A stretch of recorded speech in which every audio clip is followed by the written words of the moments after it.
Hello, hello. Good morning, everyone. Today, it is a pleasure to me to introduce the speaker, Dr. Andi Kumar. He is one of my senior colleagues in the Division of Plant Pathology, Indian Agricultural Research Institute. He did his BSc and MSc from Tamil Nadu Agricultural University, and he obtained his PhD degree from this prestigious institute in the year 1997. Then he joined as scientist in Indian Institute of Spice Research, and after that he moved to IRI as a principal scientist in the year 2010. He did a postdoctoral research work in Wageningen University, Netherlands. He is a very good teacher in our division. He is one of the finest teachers, and you will able to see his teaching ability today. And he is teaching several courses in our division. One of the important courses is molecular host pathogen interaction. And he guided 6 MSc students and 5 PhD students. And presently he is guiding 4 PhD students. He is having research paper in different international journals of repute with high impact factor, and his HI index is 18, and I20 index is 27, and total citation is 1,105.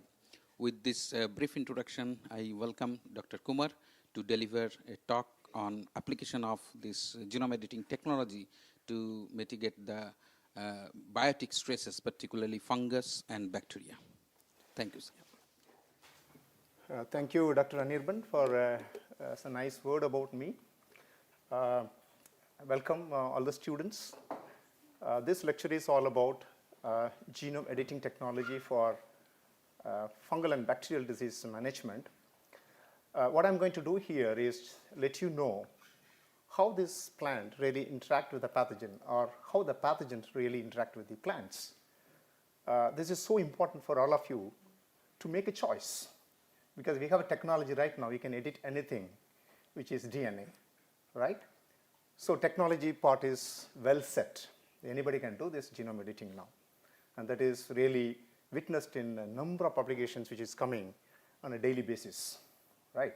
So the focal point of this lecture is I would try to make you understand how pathogen really interact with the plants.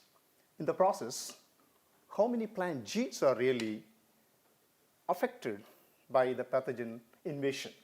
So perhaps those genes are so important for genome editing, right? So let's move into the lecture now. The title is Application of the Editing Technology for Enhancing Crop Resistance Against Fungal and Bacterial Diseases in Crop Plants. And I just would like to have a quick recap of what we have done in the last 10 days. So maybe in few slides, the quick recap of the definitions and various GET tools. That would be followed by my own pet subject, the threatening diseases of crop plants, what we need to really focus now, and why genome editing tool is important or vital for crop protection, maybe the agriculture version 2. And what is a cellular, genetic, and molecular basis of susceptibility and resistance? These two are the two contrasting terminologies in plant pathology, right? So you should know what is the basis of susceptibility, which eventually culminate in a phenotype, what is called as symptoms. And you also should know what is the basis of resistance, which is the most accepted or most desired trait in agriculture, because if the crop is resistant to pathogens, then definitely you can secure the so-called food security. And the choices of genomic loci or genes for editing that may lead to the desired phenotype. So in this case, it is no disease situation is the one we really want by doing all editing technologies. And of course, number of success stories. I'm really spellbound after seeing all those success stories which is coming on a daily basis, right?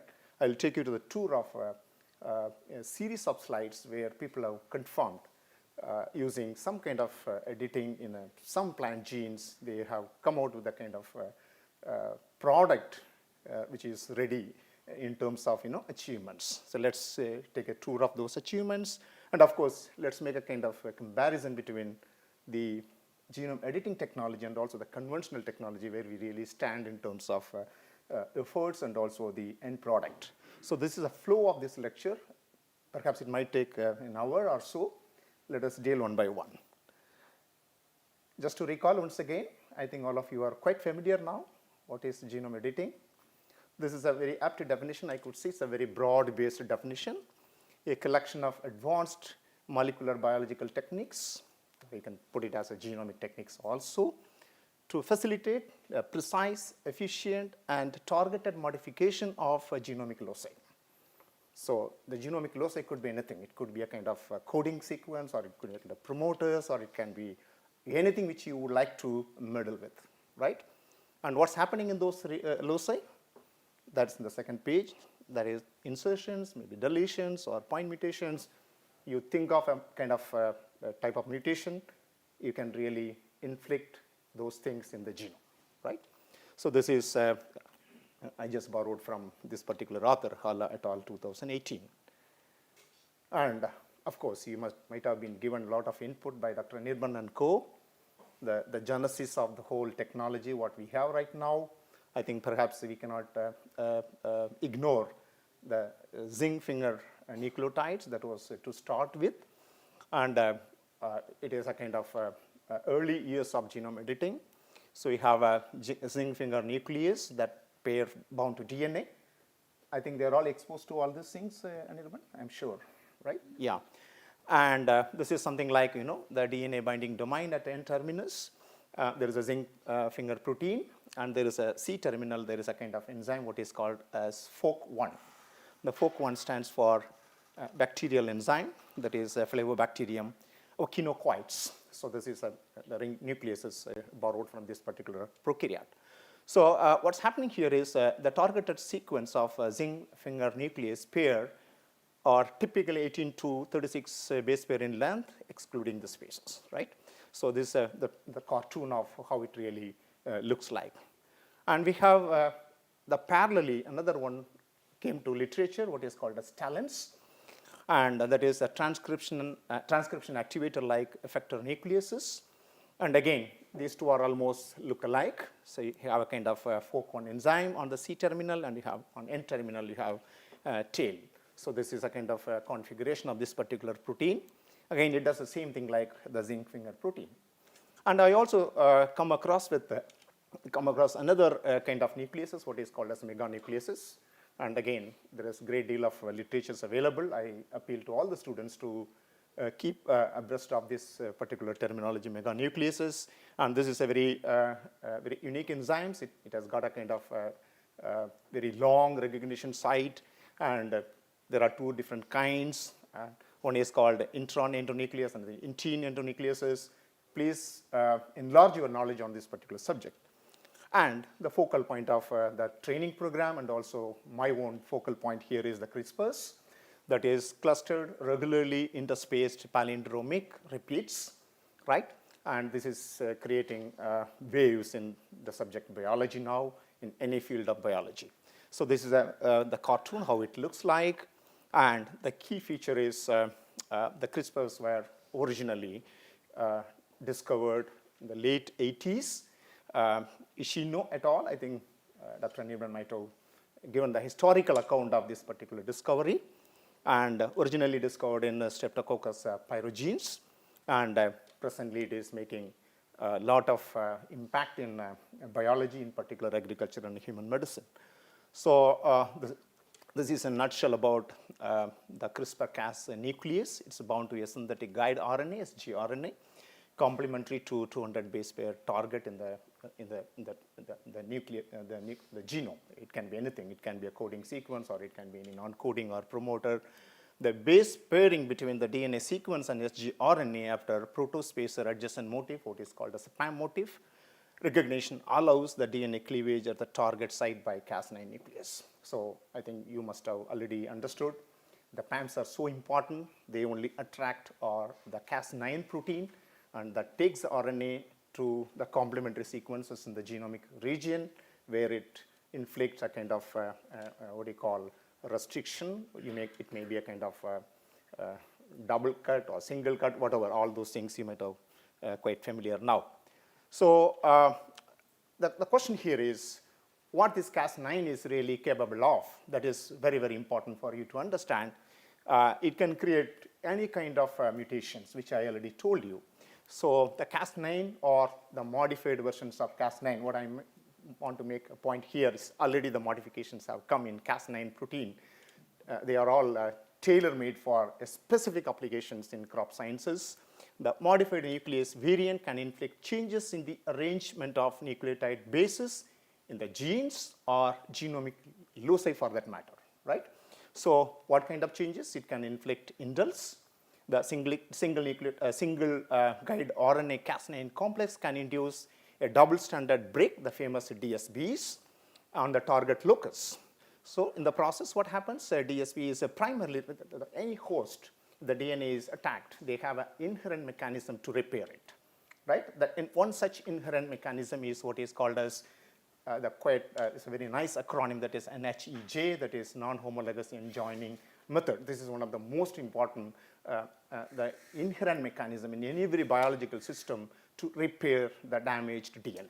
So this is exploited here to inflict or to trigger the mutations in those genomic loci, right?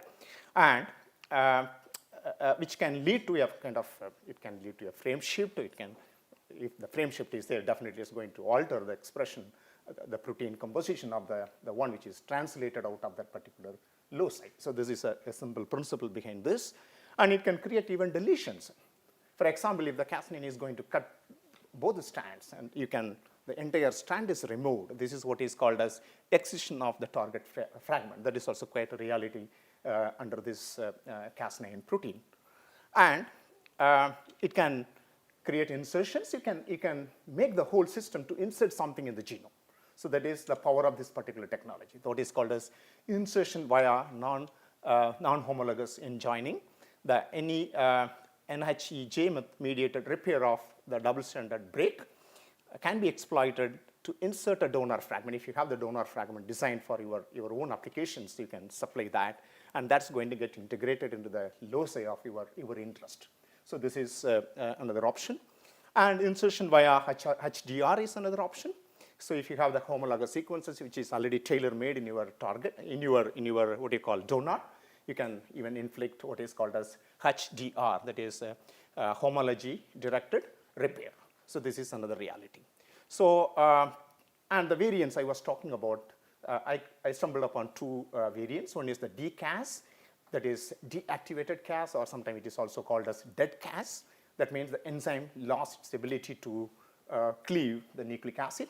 And we have another one, what is called as RCAS, that is RNA Cas. So these two are the new additions, or new variants that is going to create kind of applications in biological sciences. So what it can capable of doing, one is transcriptional repression.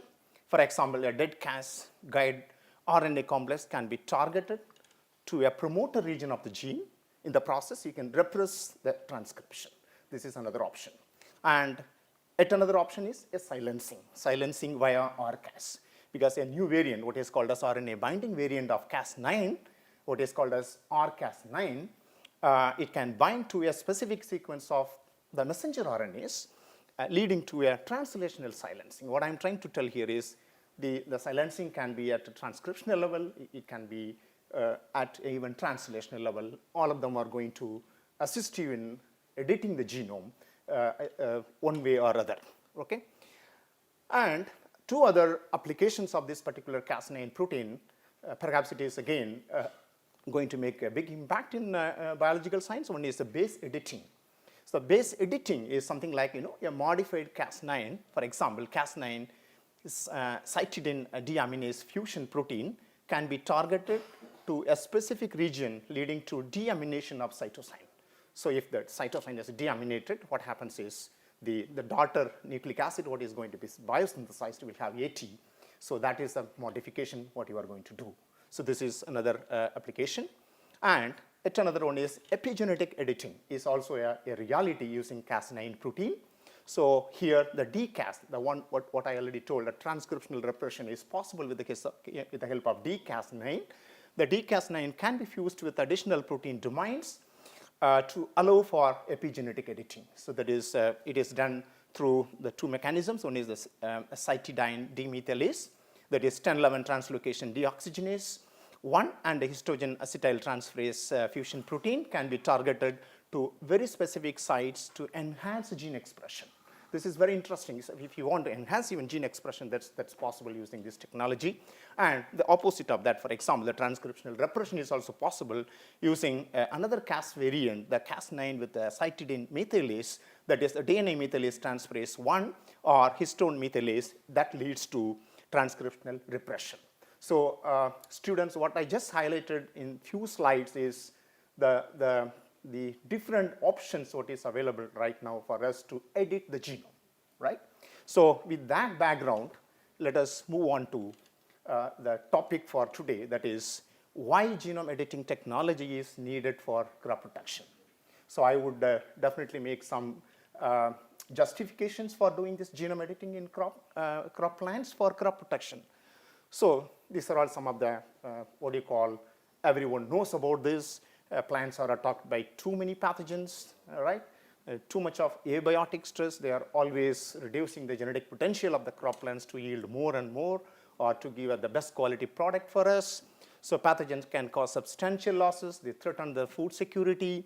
And of course, we know pretty well that the existing technologies are very insufficient to sustain the agriculture production. So all of you must be knowing the two best technology in crop protection, especially in plant disease management, is agrochemicals and followed by host resistance.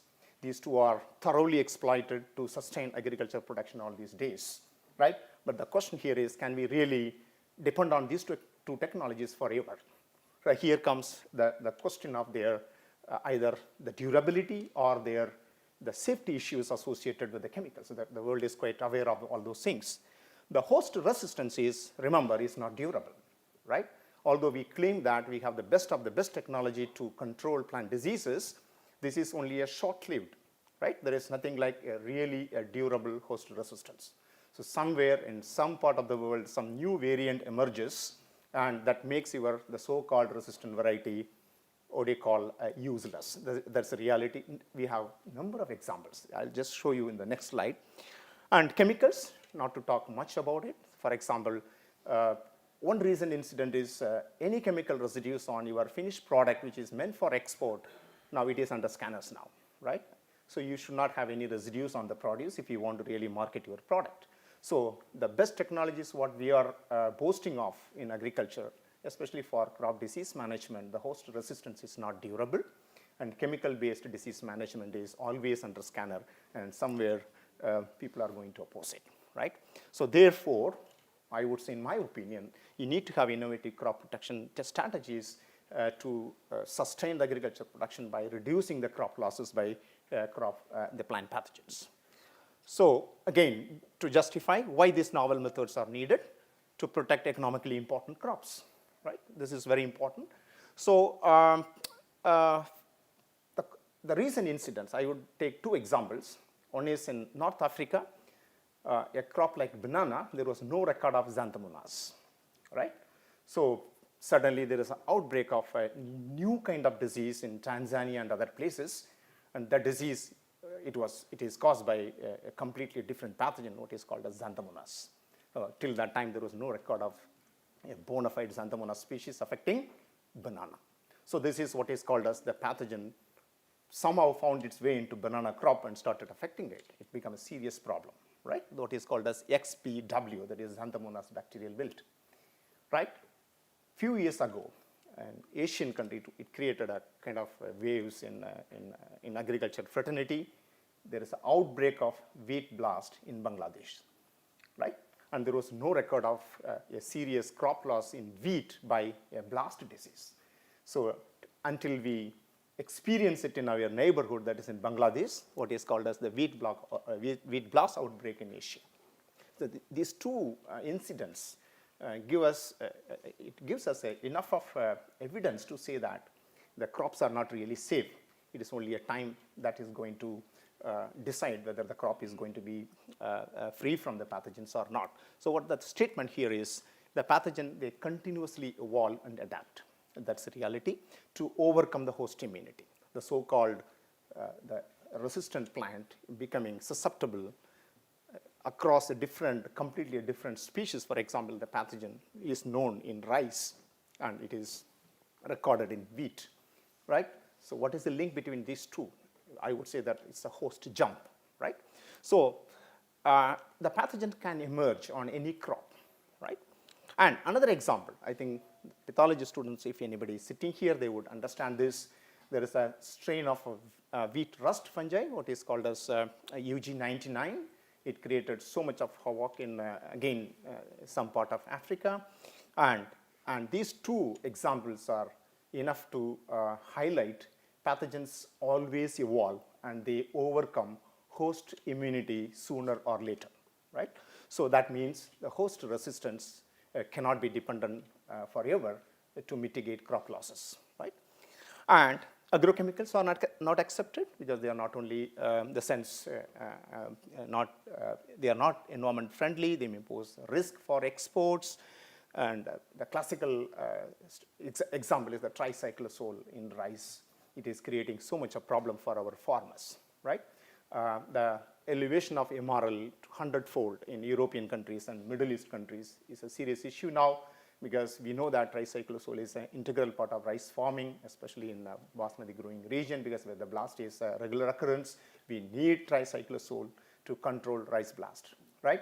And the residues, what is left on those produce, is a serious problem now. The exports are being rejected by the importing countries. So that means these two technology, what we have, it cannot be relied upon for long. So this is just to tell you about the different kind of diseases, what is really affecting crop plants. This is a kind of, just to tell you what kind of symptoms the disease, the pathogen can cause. So those who are not too familiar with the terminologies here, we have different type of pathogens that it reflects their lifestyle. For example, we have necrotrophs, we have hemibiotrophs, and we have biotrophs, right? And what I want to say here is the different kind of lifestyle adopted by these different pathogens can really create a serious yield loss in several crops, right? The classical example, Rhizoctonia solani in rice, and we have Magnaporthia and Phytophthora in rice and potatoes, and have biotrophs. We have three major diseases in the world. One is the Puccinia rust, and we have Erysipelas powdery mildews, Plumeria powdery mildews, and we have downy mildews, and so on and so on. So these pathogens, they are too diverse and too different kind of lifestyles. They can really create a serious yield loss. The next few slides, I'll just tell you some of the top diseases which the world is really focusing on now. And to start with the fungal disease. So among all the pathogens, the fungal diseases are they are the most dominant one, because there are 8,000 fungal species. They are capable of causing plant diseases, right? That's too many numbers, right? So we have, starting from Puccinia, we have Fusarium, Septoria, Plumeria. Again, a wilt caused by Fusarium oxyspora, Magnaporthia oryzae in number of cereals, including wheat, and we have Botrytis cinerea. This information, I could just borrow it from one of the flagship journal in plant pathology, that is Molecular Plant Pathology. They have come out with the top 10 diseases in the world, the fungal diseases. I think all of them are highlighted here, right? And come to another group of pathogens. They are equally important. In fact, the subject plant pathology evolved from one of these pathogens, that is Phytophthora infestans. It's a serious problem in potatoes. We have Phytophthora capsicum in vegetables, and we have Plasmapara viticola in the case of grapevine, and we have Phytophthora parasitica in a number of orchard crops, in particular citrus, and we have Albugo candida in cruciferous plants. All of them are very serious problems, and they are capable of reducing the potential of these crops. And again, I just borrowed it from Molecular Plant Pathology journal. And come to the bacterial diseases. They are small numbers, but they can really create an explosive epidemics in number of crops, right? And the threatening bacterial diseases of crop plants, they can cause a variety of symptoms. For example, spots and blights, cankers, wilts, and rots. And the top 10 bacterial pathogen which we need to really focus, or the research effort should go on.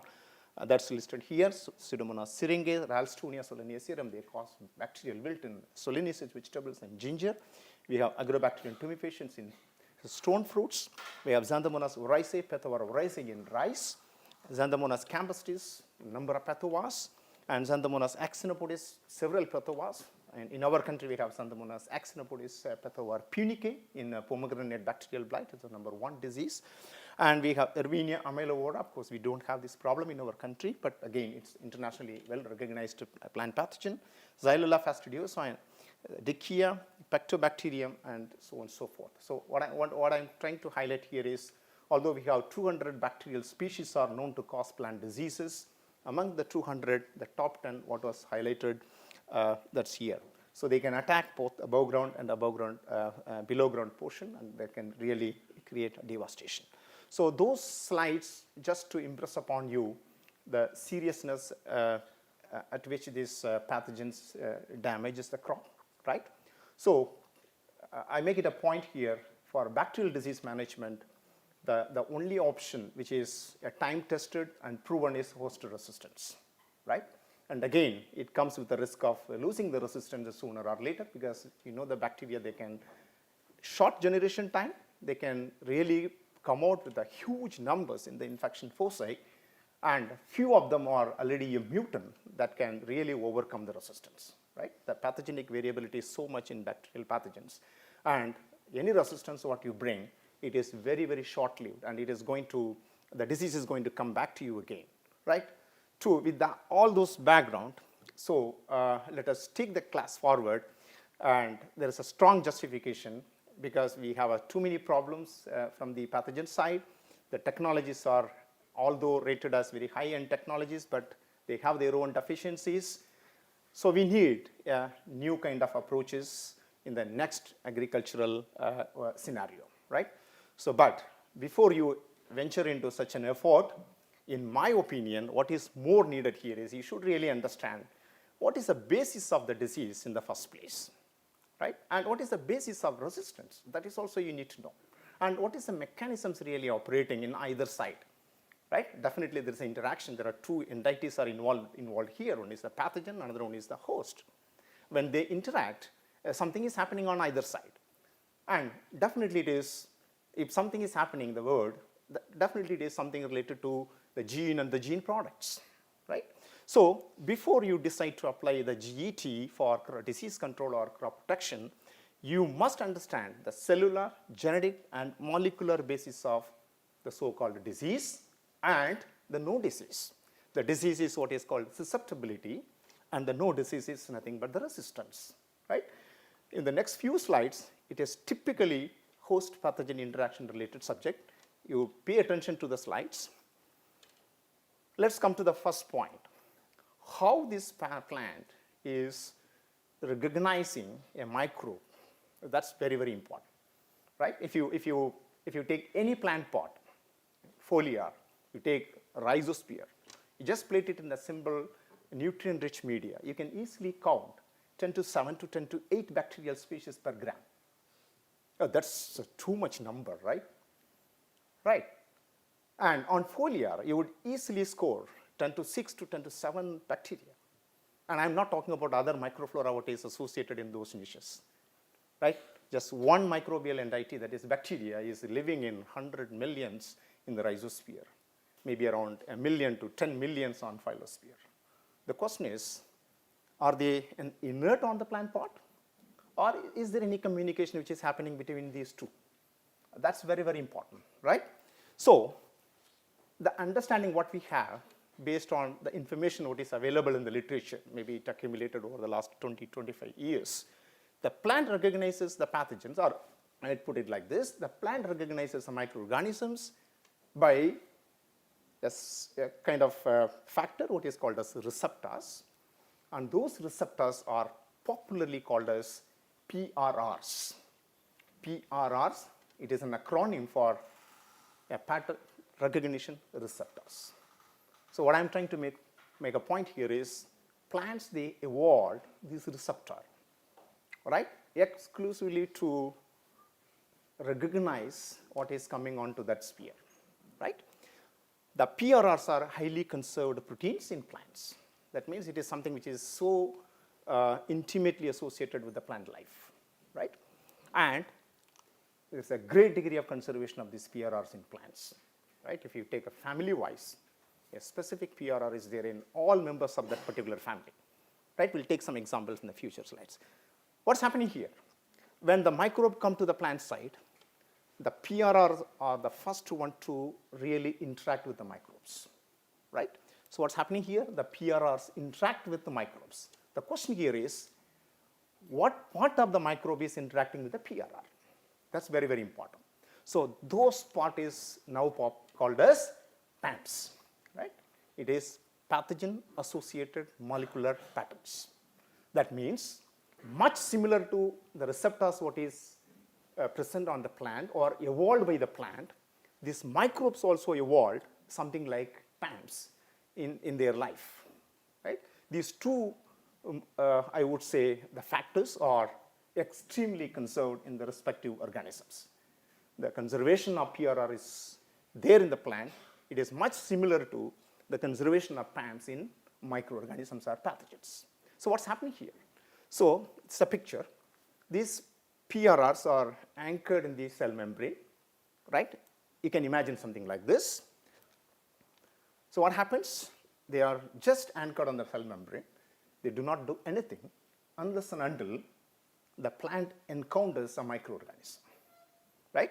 When they encounter a microorganism, so what's happening here is the bacteria has come to the immediate vicinity of the plant and it started negotiating with the plant. So what's happening? This is imagine this is a pathogen, this is a PRR. So the moment it comes near to the plant, they interact. What I mean, there is a physical interaction between these two components, right? Literally there is a physical interaction because the proteins are configured by the plant in such a way that PRRs and PAMPs can undergo kind of something like a lock and key configuration. So this is so important. So what's happening? Once they are interacting with each other, the plant open up a completely different kind of metabolism in the host, right? Otherwise, it is silent. So that is what is called as the defense signaling pathways. This defense signaling pathway is popularly called as a PAMP-triggered immunity or simply called as a PTI, right? I hope you understand this. This is the first step in plant microbe interaction, right? Remember, this PTI is good enough for the plant to stop most of the microorganisms, right? They will not cross this boundary, provided the microbe happen to be a pathogen, right? That means PTI is a powerful inherent ability of the plant to keep the microorganism away from its endosphere, right? It works all the time because I already told you have 100 million bacteria which is living in the rhizosphere. Not all of them are entering into the plant, right? We have 10 or a million or 10 million bacteria which is living on the foliar. We have only 1 or 2 xanthomonas which is causing disease in rice, right? It's an extreme minority which is capable of causing disease. The rest all kept away from the plant sphere, or rather they are kept away from exploiting the plant metabolism for their own life cycle completion, right? Try to understand this. PTA is good enough to stop most of the microorganisms, right? But the question here is, what is a PRR? Are they characterized one? What they are chemically composed of? The literature, what it says, we have 4 different types of receptors. Of course, different classifications are there. You will read from literatures. And in my perception, these 4 are based on their chemical nature. We can classify these PRRs into 4 different categories. Number 1 in the chart is RLKs, that is receptor-like kinases, and receptor-like proteins, right? And 3rd and 4th is yet to be characterized, but the reports are already started coming in literature. One is called intracellular soluble receptor, another one is extracellular soluble receptors. These 4 are the major classes of receptors. They are anchored in this the cytoplasmic membrane of the plant, and they negotiate with the microorganisms, right? And this is how it looks like, right?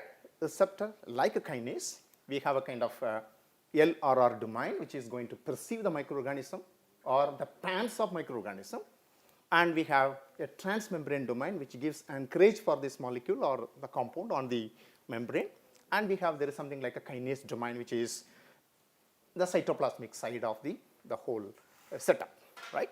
This is receptor like kinase, and this is a receptor like protein. The difference is there is no kinase domain in RLK. If there is no kinase domain, the same protein is what is called as RLPs, receptor like proteins. And is there any known RLKs in the literature or in plants? Yes, we have number of RLKs which is already well documented, and we know their function as well, right? This is the list. We have FLS2, that is flagellin sensitive 2, is a classical PRR, and it interact with a pathogen molecule, what is called as a flagellin. And it's not the entire flagellin what is going to interact with this FLS2, it is only a 22 amino acid of this flagellin is going to interact with FLS2.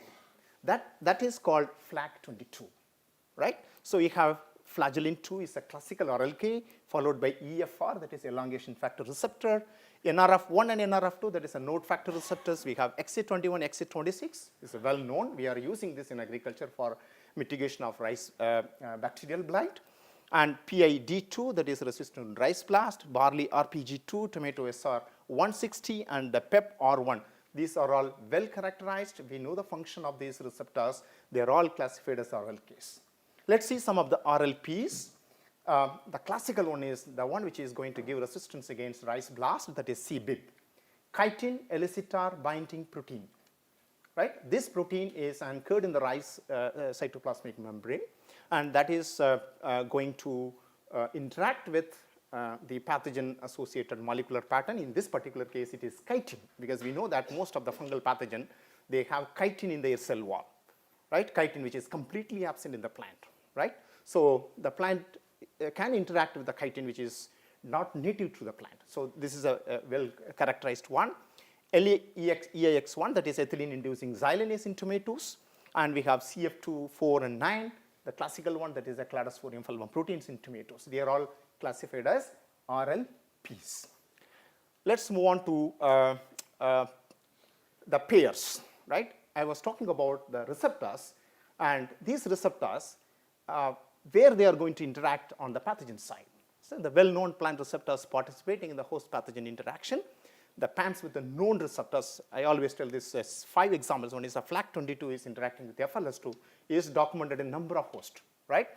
And we have ELF18, ELF26, that is elongation factor 18 and elongation factor 28. These two are receptors. These two are what they call PAMs. They interact with a receptor, what is called as EFR, that is elongation factor receptor, that is documented in Brassica family, in particular Arabidopsis. And we have another one, Albertsheim's heptaglucoside. That is a receptor that is interacting with a pathogen molecule that is in Phytophthora megasperma, in soybean system, that is extracellular glucanase.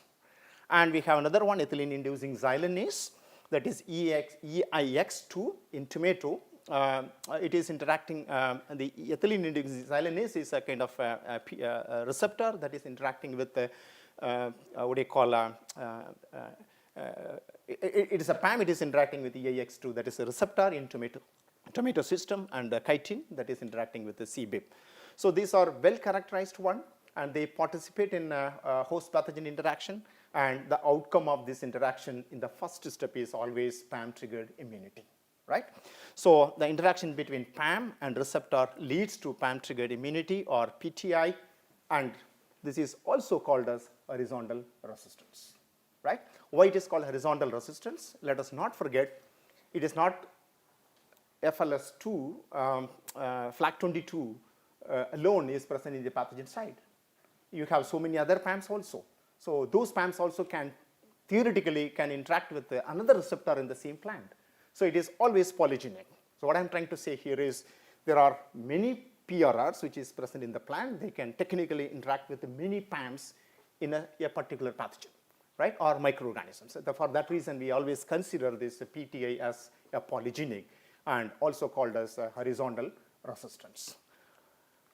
And this is a point, the take-home message is the interaction between PAMs and PRR, which leads to PAM-triggered immunity or PTI or horizontal resistance, right? But if that is the end of the story, then there should not be any plant disease at all, right? But the diseases are coming all the time. So that means something else is really operating beyond this PTI, right? So the point here is the PTI is very, very short-lived, or rather it is going to be what they call nullified by the microbe, which happen to be a pathogen, right? So the pathogen can overcome this basal immunity because pathogen also would like to evolve, would like to complete its life cycle, would like to enlarge its population in a system. So they need resources, and the resources are from the plant side. That means they evolved a mechanism to make this PTI null and void. That's what's going to happen, and that is possible by the pathogen by a completely different mechanisms, right? Let's see what is that. The successful pathogen which defeat the PTI and cause infection in the plant, right? And this is done with the help of a powerful pathogen secreted protein. And those proteins are often called as effectors. In other terms, a microbe which is capable of secreting effectors are all called as pathogens, right? And the effectors are coded by a specific genetic loci in pathogens, and they are popularly called as virulence genes. If you read literature, they were originally termed as virulence genes, right? Now we know that they are the most potential virulence factor of most of the pathogens. And this effectors, what is its function? These effectors would try to stop this PTI from happening in the host. It has to do that. Then only it can make further inroads into the host system to exploit the host metabolism, right? So effector can interfere with the PTI signaling and make the plant susceptible, right? And effector target plant cellular hubs and genomic regions or plant proteins. The question here is, what is the effector function in the host? What it does, it targets some plant cellular hubs, number one, and some genomic regions in the plant genome or some plant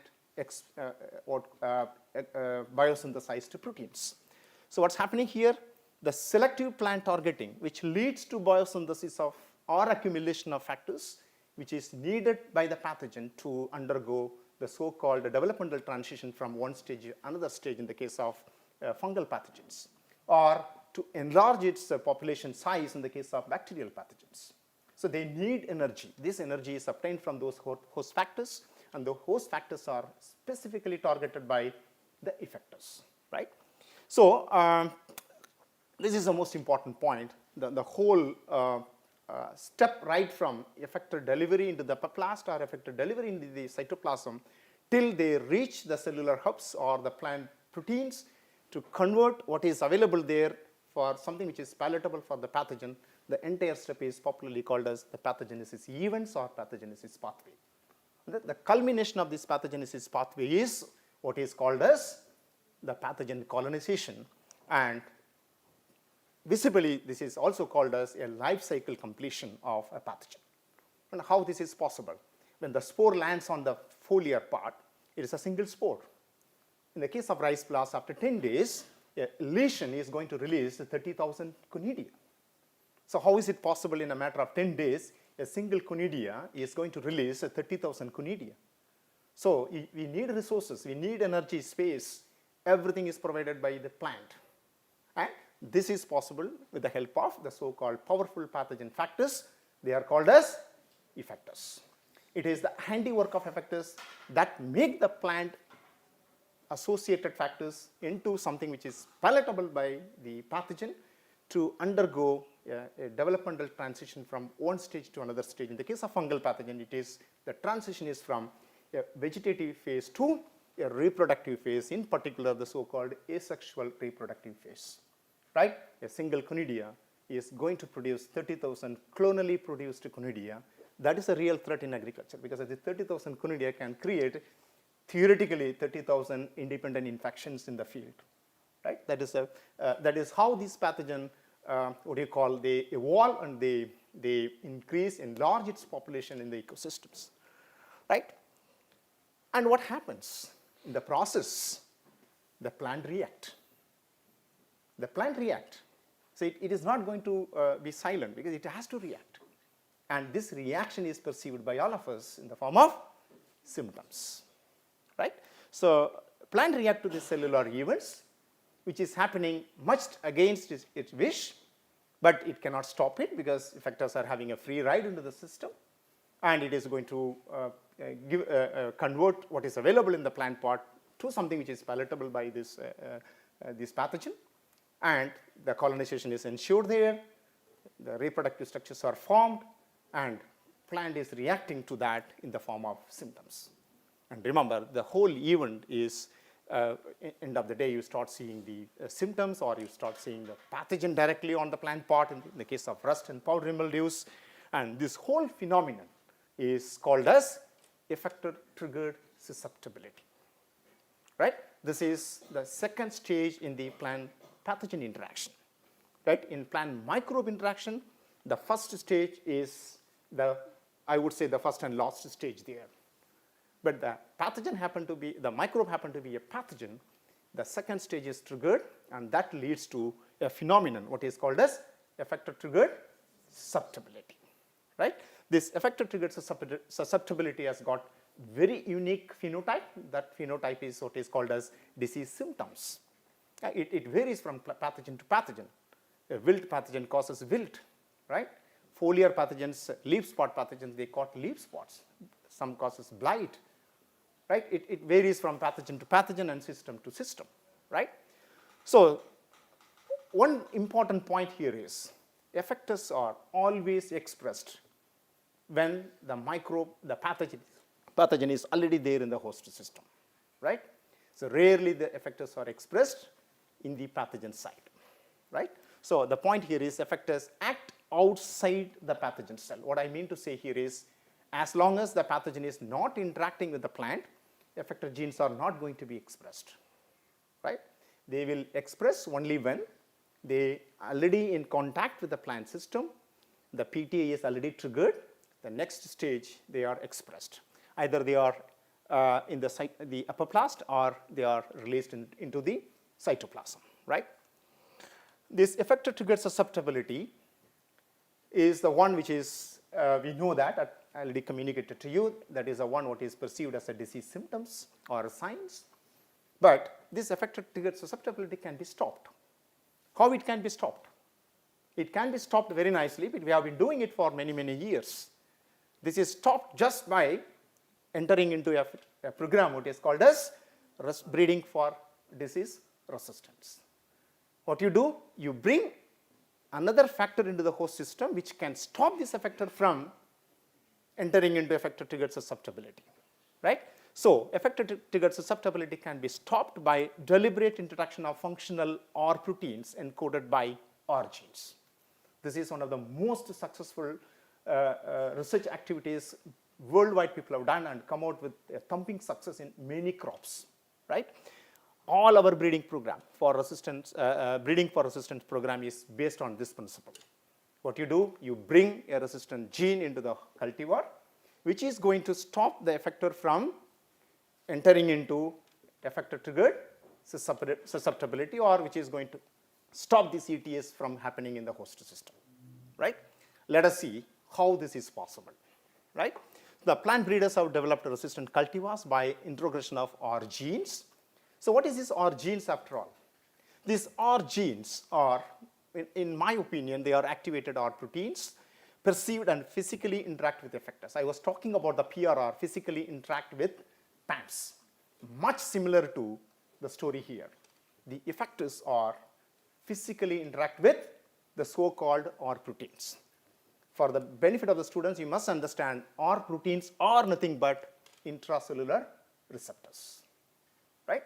The most of the intracellular receptors or cytoplasmic receptors, what we call now, they are all the product of these R genes, and they interact physically. When this R protein physically interact with effectors, what is going to happen here?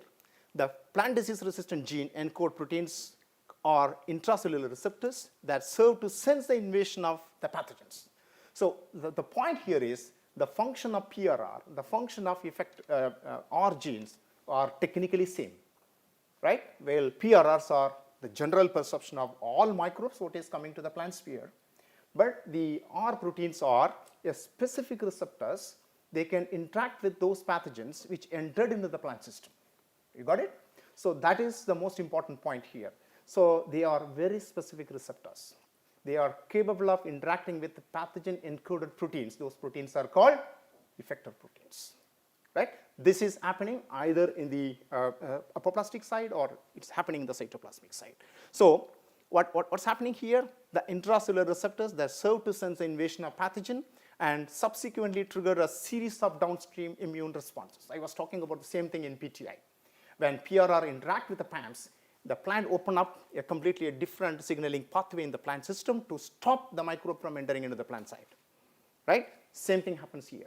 So when these R proteins are expressed, a functionally viable R protein, they have a protein-protein interaction with the effectors. When they interact, what's happening in the plant side is the plant will not allow the effectors to gain access to those cellular hubs which otherwise would have supported the pathogen to undergo life cycle completion. The effectors will not allow that. So rather, it open up another pathway. That pathway is what is called as a defense signaling pathway. This defense signaling pathway is quite strong defense signaling pathway. This pathway has got several biochemical and phenotypic phenotype. For example, ROS production, salicylic acid production, HR.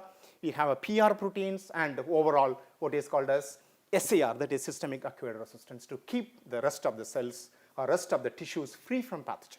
This is a cascade of event which is operating in the plant side. And who opened up this?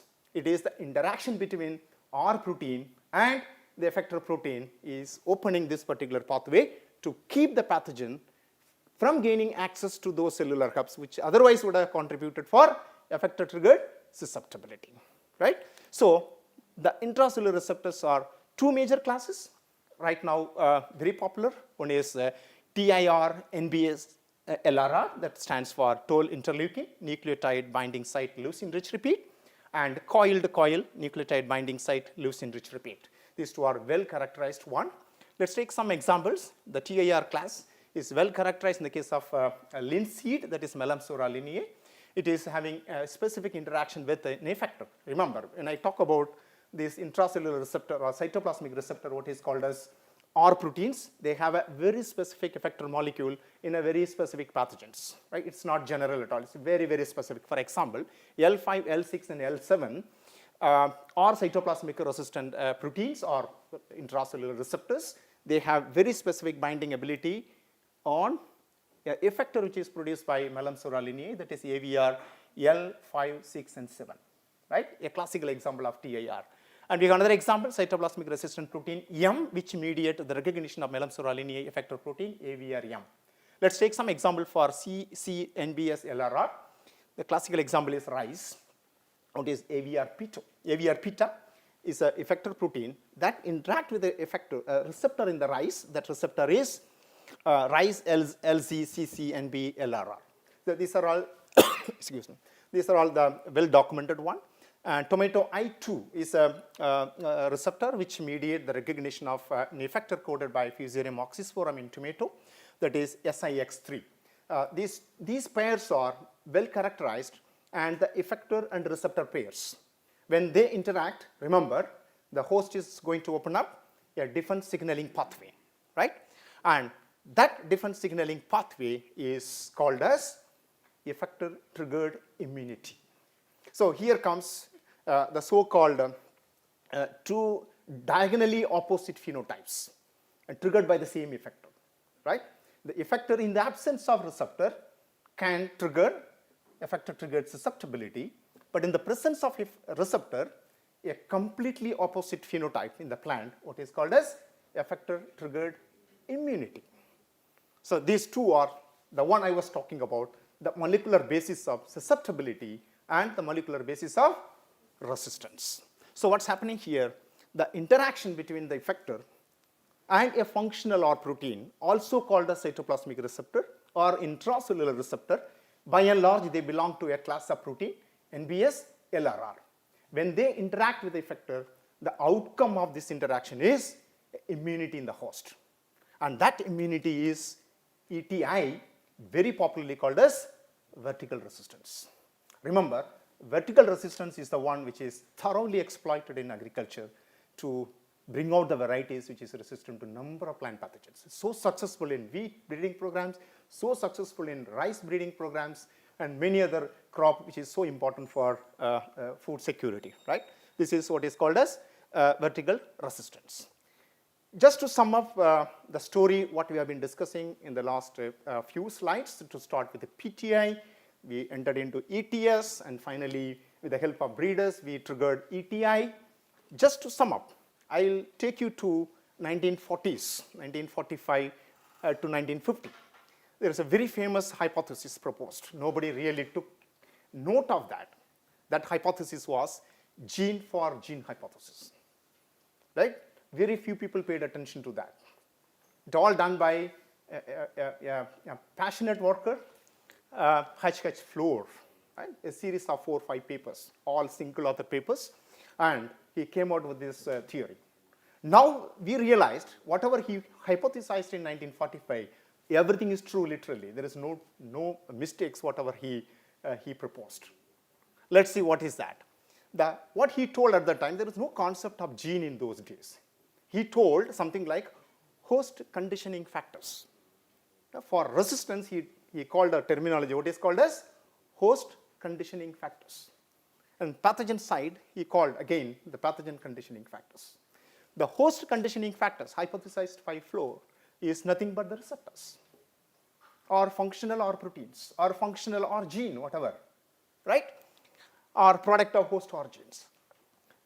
The corresponding pathogen conditioning factors, beautifully he told, there is a corresponding pathogen conditioning factor. That means these two are matching.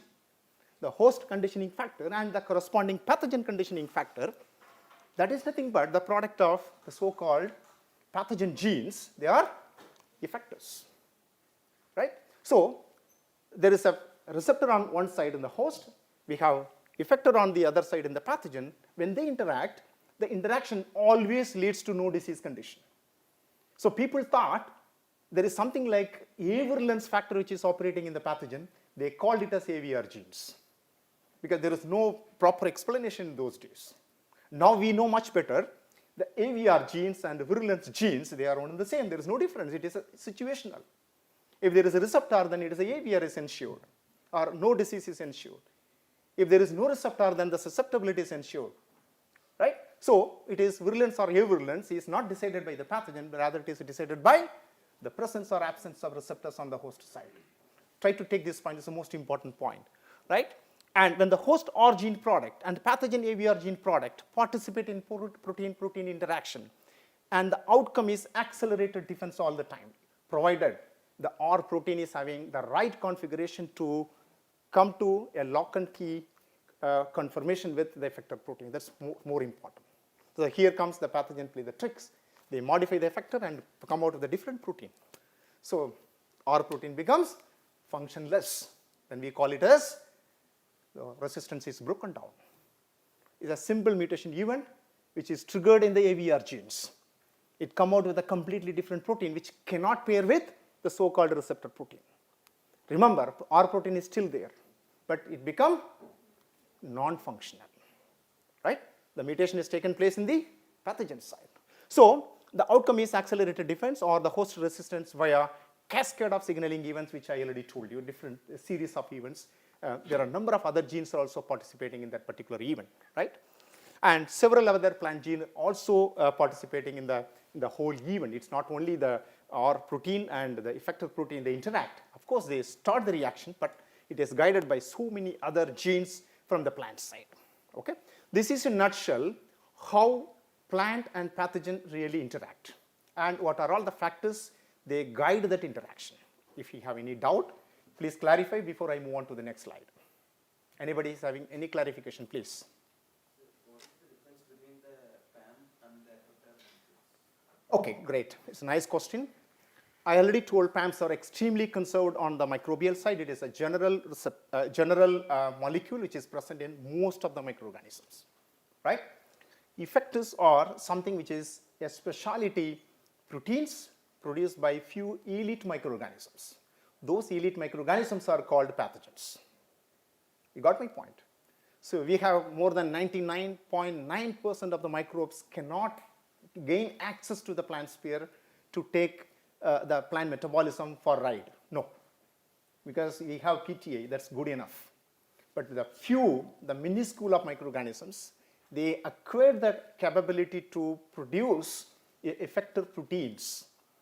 Only those microbes, they can negotiate with the host metabolism because the effectors are so powerful, they are delivered right in the plasm and cytoplasm, and they can manipulate the plant genes, right? They have access right into cytoplasm, and they have access right into nucleus also, because we know the talens, transcriptional activated effectors are delivered in the nucleus.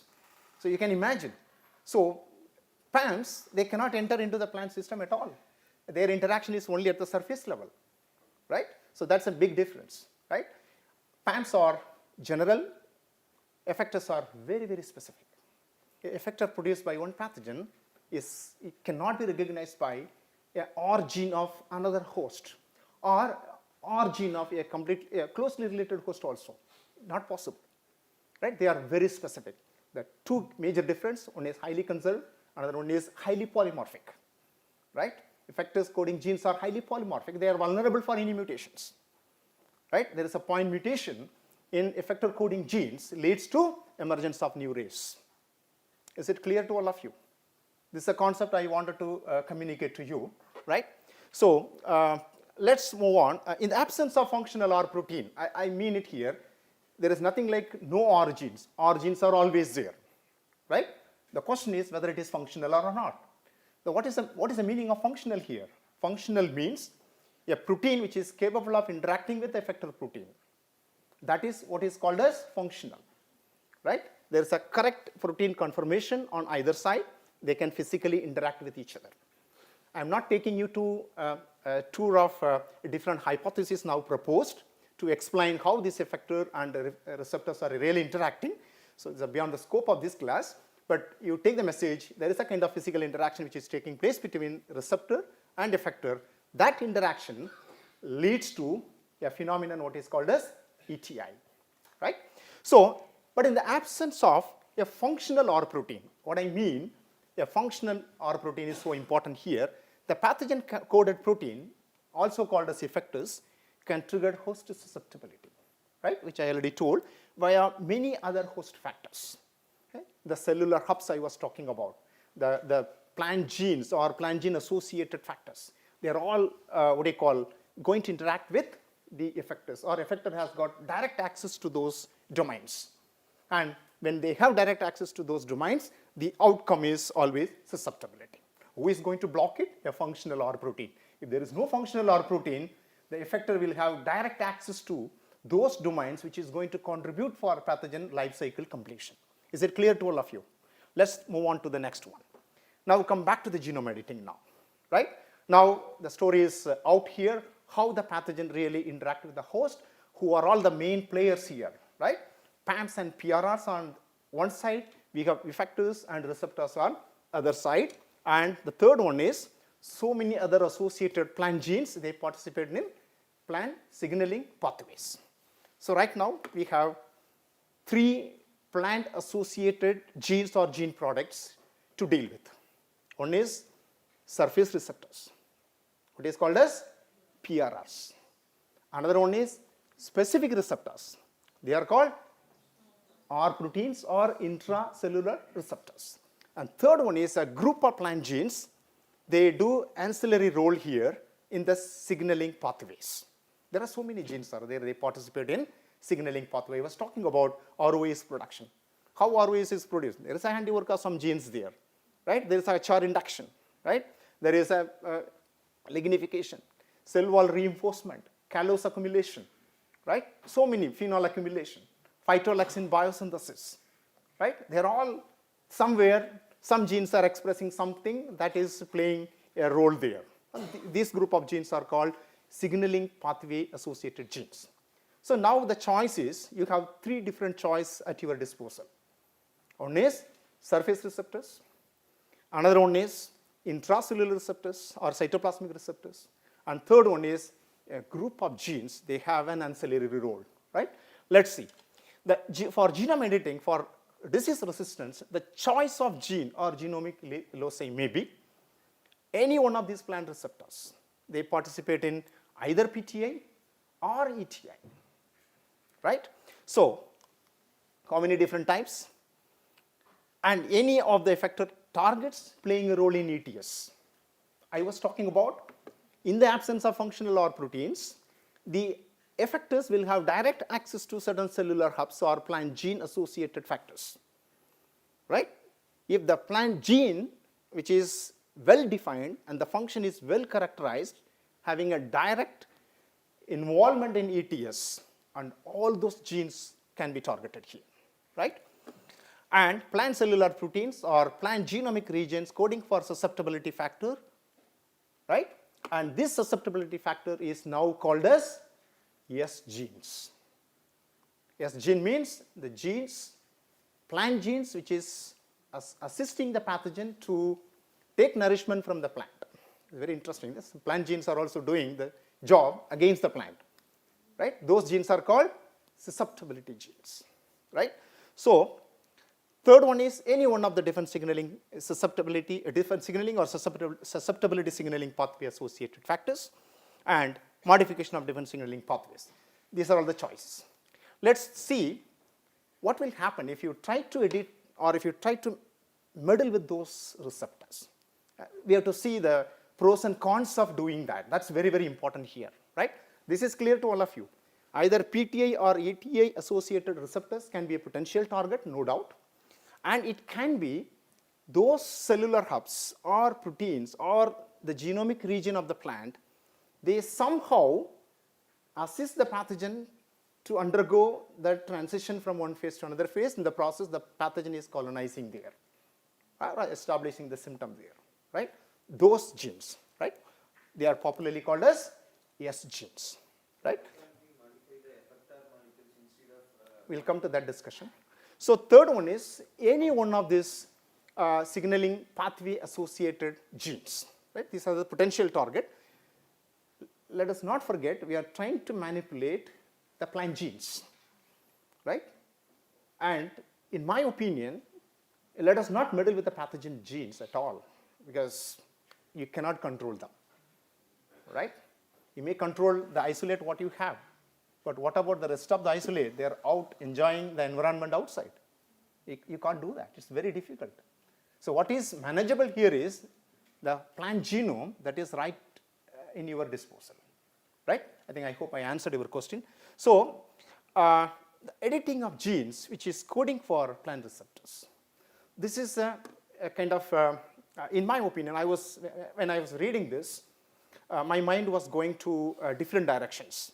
The direction one, is it really feasible, number one? If you do that, what are all the consequences? Let us have some discussion here.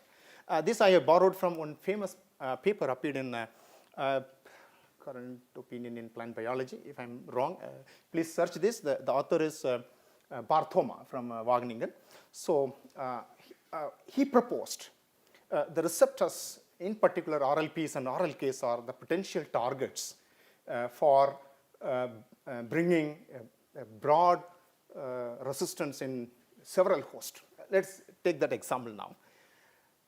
Let's see, editing of receptors, right? So how many types of receptors are there? We have what is called as general receptors.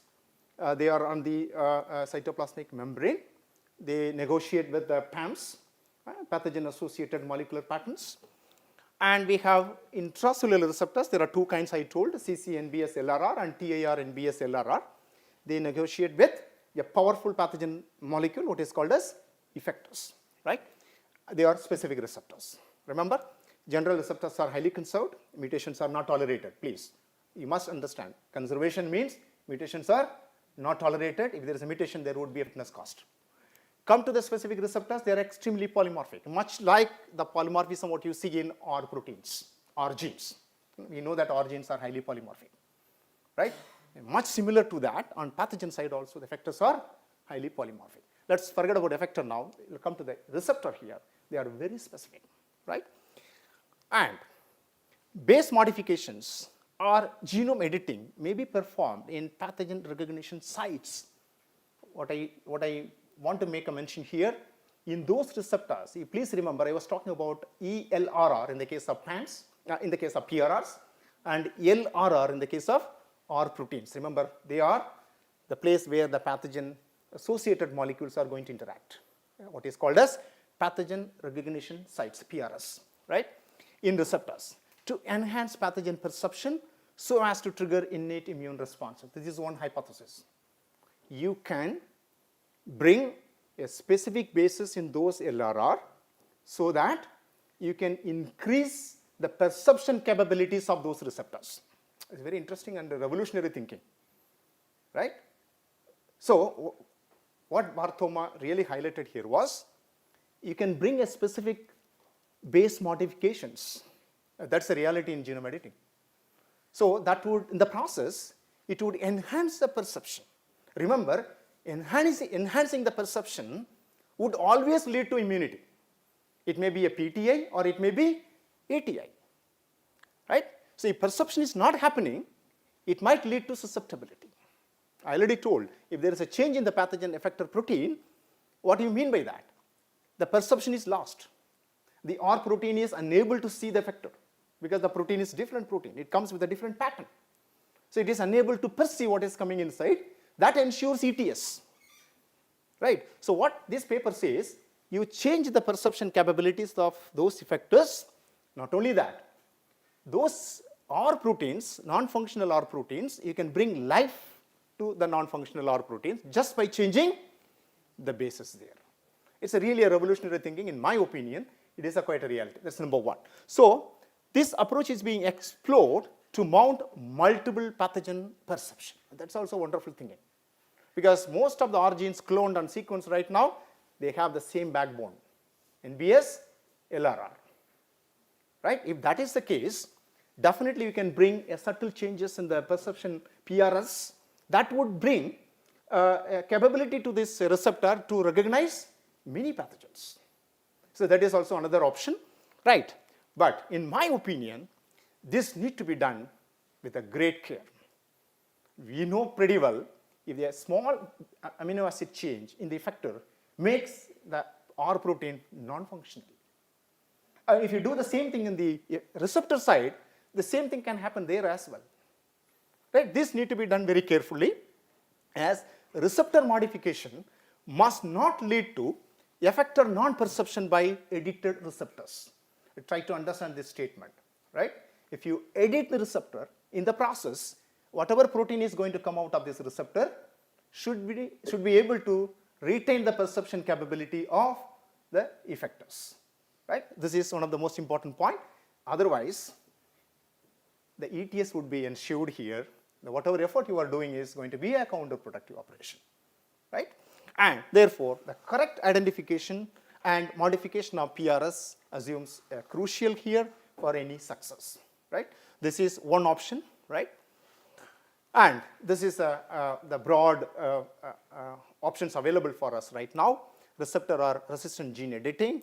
And what is suggested here is what is called as a synthetic resistant plant, where you try to modify the receptors to bring more and more PRS into the same receptor. In the process, the plant becomes resistant to diverse group of pathogens, right?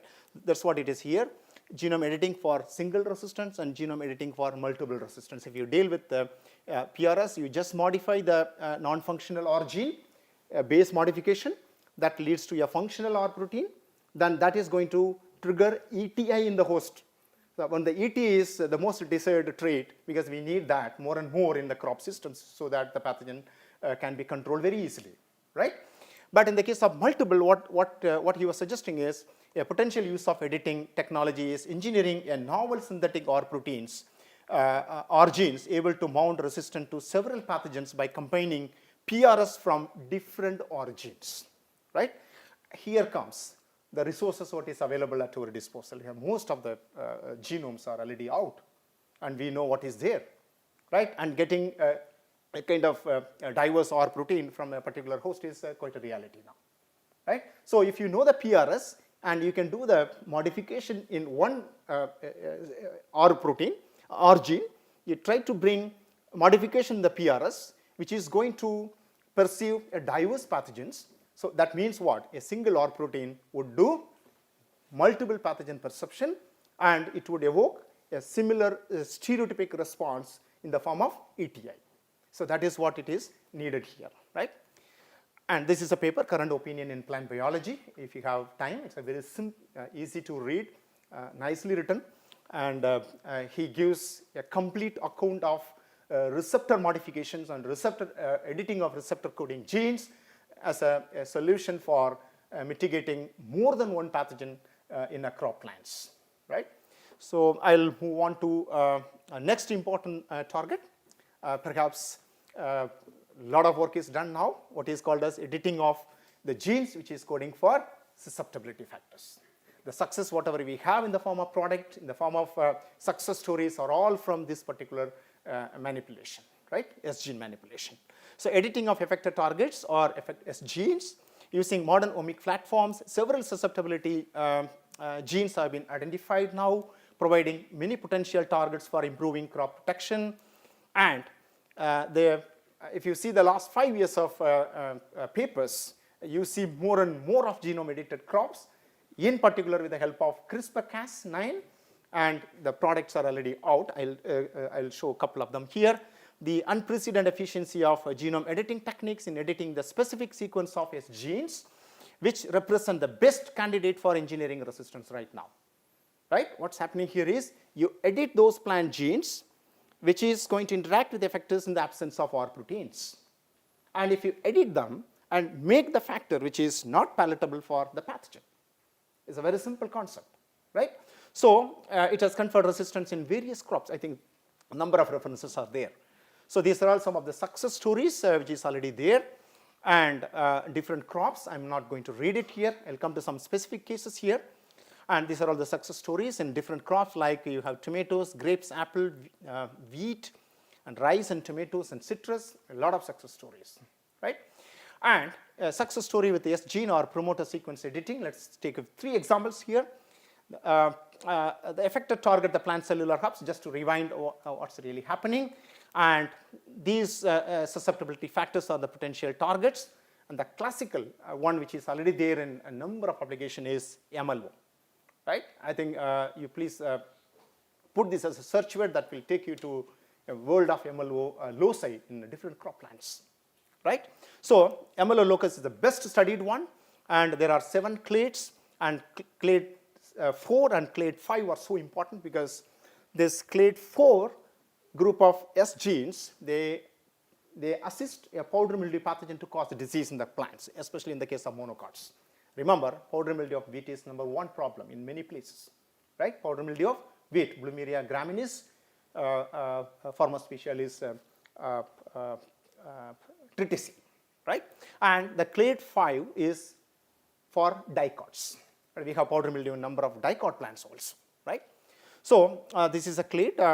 Somehow the clade 4 and 5, it evolved in those plants, excuse me, to assist the powdery mildew pathogen to cause disease. And they are bona fide susceptibility factors in those monocots and dicots, right? And people have attempted to manipulate this MLO loci, and the phylogenetic analysis of 341 MLO proteins from different host plants to uncover the evolutionary history and origin of MLO family. During evolution, the family has diversified into 7 phylogenetic clades, with the clade 4 and 5 are so important for us because they are directly involved in assisting the powdery mildew pathogen to cause disease in very important, agriculturally important crops like wheat, and also so many diverse crops in dicots as well, right? And they help the powdery mildew pathogen to infect. And this is a typical, what do you call, MLO. The gene was mapped into the genome of higher plants. MLO encodes a plasma membrane associated protein. that binds a calmodulin with its C-terminal cytoplasmic tail. Here is a calmodulin binding, a domain that is relatively well conserved in the many of MLO family. And this protein is structurally related to G protein coupled receptor in metazoans and the function in susceptibility towards powdery mildew in number of plants, right? So this is a typical MLO characterized one. So some information about this MLO. This is mildew resistant locus O, and one of the best known as genes, and it's a prominent example of robustness in durable pathogen resistance program. The wild type alleles of MLO was first discovered in barley to confer susceptibility in barley against powdery mildew, and that is Plumeria graminis, Forma specialis hodii. MLO encodes a membrane associated protein with 7 transmembrane domains. So you can count there are 7 here. So it is conserved throughout monocots and dicots, and it is required for mildew fungal penetration under the host epidermal cell. I was talking about there is some function they confer to the pathogen. Here it is penetration of host epidermal cells. The mutation in MLO with the CRISPR-Cas9 has also conferred mildew resistance in wheat and tomato in a non-transgenic systems. So this is in a nutshell. I don't want to take the too much of time on this. You know it very well. They have edited this MLO loci, and they have confirmed it through a number of approaches. And they have sequenced it, and they found that around 48 to 49 base pair deletion, chromosomal deletion in this MLO loci, that gave a complete resistance to powdery mildew. That's what it is highlighted here, and they named this particular variety as a tomello. The tomello is a variety which is an edited tomato line which gives a complete resistance to powdery mildews. Okay, they have edited the MLO loci, right?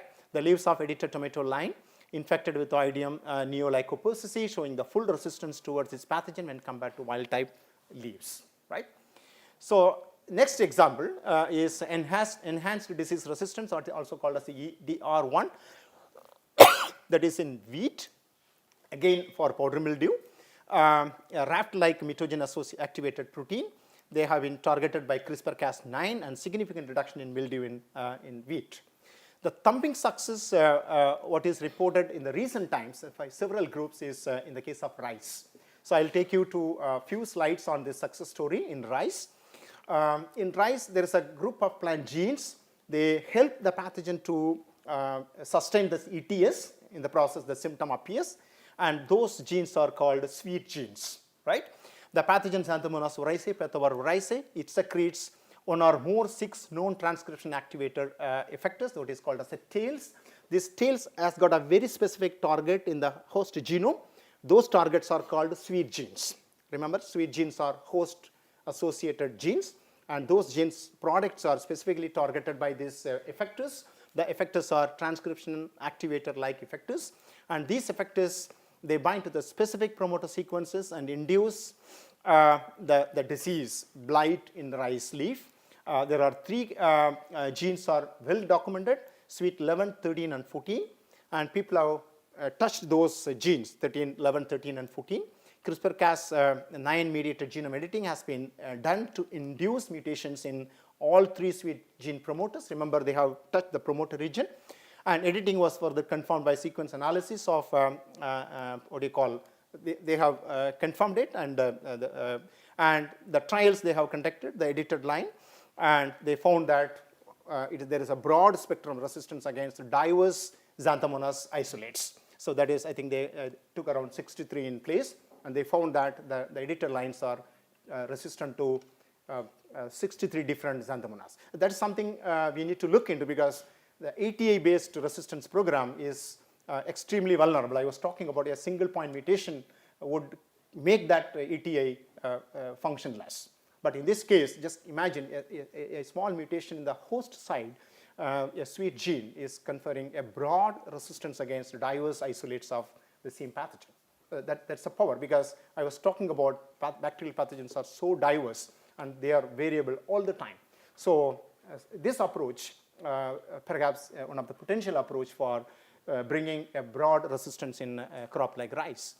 This is in a nutshell the regions, and the effector in question here is tails, and the effector target is sweet genes, and the interaction which leads to ETS, and the genome editing option as prevented the ETS from happening in the host. That's what they did in a nutshell, right? They edited the sweet genes. In the process, what happens? The interaction is broken. There is no interaction between the tails and also the sweet gene products. So the ETS is stopped abruptly. So the mutation in sweet gene makes the plant completely resistant. That's what the story. So the genome edited zoo lines, they didn't stop it there. They took it to the mega varieties like IR64 and Chiharang sub 1. And the same thing they did here, and they come out with the so-called completely resistance against bacterial blight in rice. Right? And they also did a lot of other agronomic traits, yield potential, quality, and everything seems to be same as the kind of wild type 1. Here I must make one important point here. This is a slide what I borrowed from that particular paper, and you can see here there's a complete resistance on those edited sweet gene edited lines in rice and against diverse Xanthomonas isolates, right? So we'll move on to the third approach. Not too many papers are there in the literature tackling or editing the genes which is associated in the signaling pathway. I just brought a couple of them. NPR1 is a kind of a gene which is participating in number of signaling events in the plant. You can think of something like this. And the TGA transcription factor, we know it very well. They participate in SAR and salicylic acid mediated resistance. And Virki70 is another transcription factor, can be tackled. These are all some options. And I could not find a kind of thumping success like the one what we found in S genes. So I'll just stop it here. And these are all some of the success stories in agriculture, in particular fungal and bacterial disease management using genome editing route. So the list is there. Don't try to read it here. All papers are in public domain. You can read at any time. And I just would like to make a point here. In this particular table, what is dominating here is the CRISPR-Cas. So that is the power, right? So although the talents are here, 2 talents are here, but most of the success stories are coming from CRISPR-Cas. That is the point. And the loci, what they tackled here is also here. And again, if you see, all of them are associated with the susceptibility factors, right? So the product what we have or what people witnessed in the form of success stories, most of them are from the so-called ETS-associated growth plant factors, and popularly called as susceptibility genes, right? Whether it is MLO1, MLO1 from Triticum aestivum, from Solanum lycopersicea, and EDR1 from wheat again. And there is another loci here, ACRF in the case of rice. So they have given a broad spectrum resistance against all those paths. This is another, again, the list what is being reported. And another interesting story is most of the reports, what we are witnessing now is coming from 2016 onwards. And that means there's a great deal of work is really going on in the last 3-4 years to come out with a product, right? So that is all about the success and promise what we have witnessed using the revolutionary genome editing technology. But it comes with a lot of the flip side also. It is all is not well all the time, right? So if you're lucky, yes, your agronomic traits are really good. And in addition to the edited line, that is the most desired one. You try to edit for pathogen resistance. Okay, pathogen resistance is done. But in the process, if the plant is not growing, then it is of no use, right? So one of the most important highlight of this genome editing, in particular with the help of S gene, is the fitness cost. Let us not forget, there may be a multifunctional S genes. They have more than one function. In addition to guiding the pathogen, they may have some vital role in the very developmental process of the plant itself. If you touch them, yes, you get a resistant line, but in the process, the plant may not look like the plant again. It may be maybe something else, some handicap, maybe some fitness cost. So the choice of S gene becomes so important, right? So there comes the role of individuals who is touching this kind of work. They need to do a thorough literature search. They need to go for maybe a different isoform which is not having multifunction, and they need to touch the one which is having exclusive role in the so-called virulence or the susceptibility. Then the success is ensured, right? So this is a kind of a slide, the comparison. I think you can make your own points here. It's not my points here. Of course, the traditional one is very slow. Big efforts are needed in terms of money and time, and only R genes are addressed here. The classical breeding program, we address only the R genes, and the undesired traits and phenotypes need to be removed through different kind of backcross methods, and that delay the arrival of your variety. And in my opinion, they are not really durable. If you put the time scale of a decade, they are not durable. They may work for maybe a couple of years or so, but if you put a decade, it may not work, right? And in the classical, I always tell this point, SR32, 31, in the case of wheat, it was resistant for 30 years. On fine morning, UG99 came and make that particular resistant gene non-functional, right? That means it is always in the time scale. Any cultivar may become redundant or become not so useful in agriculture. So in the case of S genes, perhaps that promise, such an approach, such a lacuna may not be there, because the paper says that sweet gene editing gives resistance to 60 plus isolates of xanthomonas is a very strong message, because the durability is already there, right? So that is an important point. So editor lines, editing option is a rapid, quick, no restrictions either on R genes or S genes. Choice is yours, and precisely controlled, less off or non-target, because you are specifically modifying that particular gene. The precision, and also no off-target is ensured here. Durability is also there in the case of S gene-based one. So I think that's the last one. I think the summary is written here. Definitely this CRISPR-Cas9 system become a gold standard method for genome editing for various reasons. I think different speakers might have highlighted this in the same platform. And the simple, efficient, and versatility. And genome editing has been applied to enhance plant resistance against a number of pathogens. I showed several slides here. And susceptibility genes are the prime focus right now, provided they are having a very narrow spectrum of activity only to guide the pathogen to cause disease. They do not have any other multifunction. Those multifunctions should not be related to the plant developmental process. And the current legal framework, of course, maybe yesterday there was a talk. I think you might have listened to the talk. And definitely in future, the bio-edited disease-resistant crops will become a standard tool in plant breeding programs. I think the effort by NHP cast in IRA is a small step to instigate the young minds to initiate such a program in the years to come. So with this, I thank you all of you for, it's a pretty extended lecture. I do not know whether it really benefited all of you. So with that, I close my lecture. I thank organizers, in particular Dr. Vishwanathan, Ramcharan Bhattacharya, and Anirban for giving me a platform to share my thought process. And if you have any quick questions, I'm ready to answer here, please.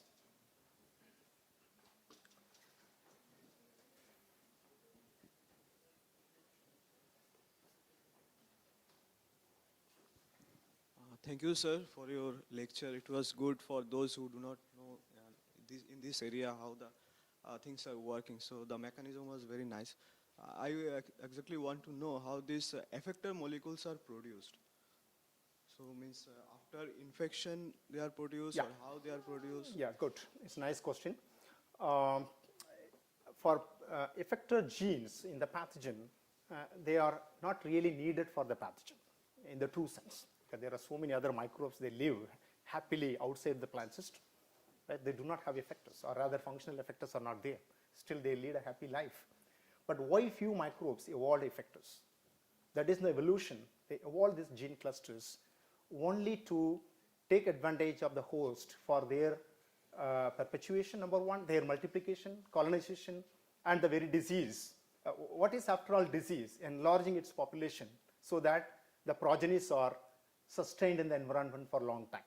Effectors are typically expressed when the pathogen is in the interior of the plant system, right? Remember, effector genes are in the pathogen. Their expression is always happens when they interact with the plant endogenously or wherever the pathogen is adapted, maybe powder mildews in the epidermal. So when they interact with the pathogen, there's a physical interaction. Maybe the PTI signal is somewhat linked to the effector gene expression, right? There must be a trigger for the effector gene to express. Remember, number one, once it is expressed, there are endoplasmic reticulum in the pathogen. By and large, they are produced there, and it is transported outside the pathogen system into the plant body. In the bacterial system, it is thoroughly worked out. most of the plant pathogenic bacteria, they have a syringe kind of stuff on their surface, what is called as type 3 secretion system. The type 3 secretion system, if you see the electron micrographic photo, it is typically like a syringe, right? This is exploited. So the type 3 secretion system and effector secretion is all coordinatedly expressed. When the effector is released, biosynthesized in the pathogen, upon some trigger which is coming from the host, perhaps it is from ETI, we are not very sure, the effector is ready, because effector is not needed for the pathogen at all, right? It needs to be transported outside the pathogen into the plant. That is mediated with the help of type 3 secretion system in the case of bacteria. In the case of fungi, all of you must be knowing the fungi produce a specialty structure what is called as hostoria. This hostoria is a kind of invagination in the cytoplasmic side of the plant cell. Just imagine the textbooks. There is a hostoria which is coming into the plant's cytoplasm. And in that, the hostorial boundaries, that is a transaction point between the pathogen and the plant, right? The effectors are released into the plant side through hostoria. The mechanism is still to be worked out, but that is the transaction point between the pathogen and the plant cell. The hostoria is the one which delivers the effector into the plant cytoplasm. In the case of nematodes, we know that all stylet-borne nematodes are plant pathogenic one. It is something like a syringe, that stylets are the one which releases the effectors into the plant system, right? This is how, how the effector is delivered. In the case of fungal disease, viral diseases, you know it, there is an insect which is injecting the virus right into the cytoplasm. Yes, if at all any virus coding effectors, they are directly delivered into the cytoplasm, right? So there are too many ways of delivering the effectors. The pathogen evolved in their lifetime. They know how to negotiate with the plant cytoplasm and the nucleus also to take the advantage for them, right? Yeah. Is it possible to block the release of the effector? Yeah, the so-called origin based one is that only. So what happens is it is not blocking the effector biosynthesis, rather we need more effectors actually to trigger ETI, right? We need effectors. Without effector, ETI will not be triggered, right? And there is no point in manipulating the effector coding genes. It's not needed actually, right? Let the effector be there, because I already told in a PRS, we need more and more perception by the R genes. We need effectors, because when they interact, then only the ETA is going to be triggered in the plant system. So there need to be an effector. I was talking about ETA and ETS, but for effectors, there is no ETI, there is no ETS. We need effectors, definitely, no doubt. And equally what we need is the receptors, which is able to interact with effector. In the process, the ETA is triggered in the plant system, right? Yes, please. Sir, very nice and very informative lecture. As mentioned, Dr. Heroic, you are excellent teacher. It's reflected here.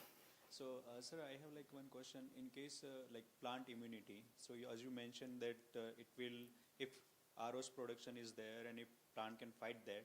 In some cases, if you see if you working in, if I have working in diabetic stress field, so if we overexpress some of the gene that can fight with ROS and all that things, and minimize the generation of ROS, like although some amount of ROS need for signaling all that.